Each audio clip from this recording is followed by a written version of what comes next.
Somewhere in a quiet Swiss city, a committee of people you never elected, from countries that do not share a government, sets a single number that stands between you and financial ruin. It decides how much cash a bank must keep in reserve against everything it lends. Set it too low, and a crash can wipe out your savings. I'm going to count the layers of that buffer with you, and by the end, you'll see how thin the wall really is. Start with what a bank actually is. A bank does not keep your money in a vault. It lends most of it out and holds only a fraction back. That fraction is its capital, the cushion that absorbs losses when loans go bad. If losses ever exceed the cushion, the bank is insolvent and the people it owes, including you, are in trouble. The whole question is, how big should the cushion be? But here is the catch. Banks compete. A bank that holds a thin cushion can lend more, earn more, and outgrow a cautious rival right up until the day it fails and takes others down with it. Left alone, competition pushes every bank toward dangerously little. So the world needed a shared floor, a minimum cushion every major bank must hold, no matter which country it calls home. That floor is written in Basel, Switzerland, by a committee of the world's central bankers.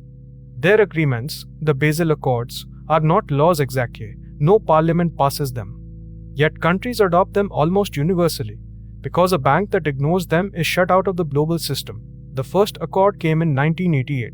Each crisis since has forced a stricter one. So count the layers of the cushion. At the base is the hardest capital, the bank's own core equity, the money that belongs to its owners and vanishes first in a loss. On top of that, buffers. An extra layer for safety. Another that thickens in good times to be spent in bad, and more still for the biggest banks, whose failure would shake everything, layer upon layer, and each one thin. And here is the figure that should stop you. Even after every reform, the hardest core cushion a big bank must hold is only a single-digit percentage of what it has lent out. A number in the low single digits stands between a functioning bank and collapse. The wall protecting the entire system is, by design, remarkably thin. So why not make it thick? Why not demand banks hold enormous reserves and be truly safe? Because every pound held as a cushion is a pound not lent out, not funding a house, a business, a job. Push the number too high and you choke the economy the banks are meant to feed. The buffer is a permanent tug-of-war between safety and growth. The world learned how thin the wall was in 2008. Banks that looked healthy on paper turned out to be holding cushions far too small for the risks they had taken, much of it hidden in assets everyone had assumed were safe. When those assets collapsed, the buffers evaporated in days and governments had to catch the falling banks with public money. The rules were rewritten stricter again. And here is the uncomfortable part. That single-digit number is not a law of nature. It is a judgment, argued over by committee, balancing fear against growth.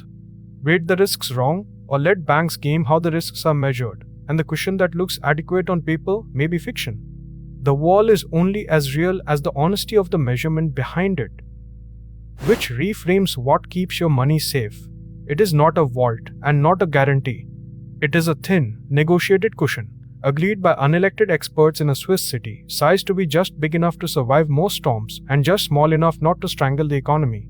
Your savings rest on where a committee decided to draw one line. So count them one last time. Core equity, a safety buffer, a buffer for good times, a buffer for the giants, and beneath it all, the drop. How much cash a bank must keep is decided in a Swiss city by people you didn't elect, and that thin stack of layers is the only wall standing before a crash.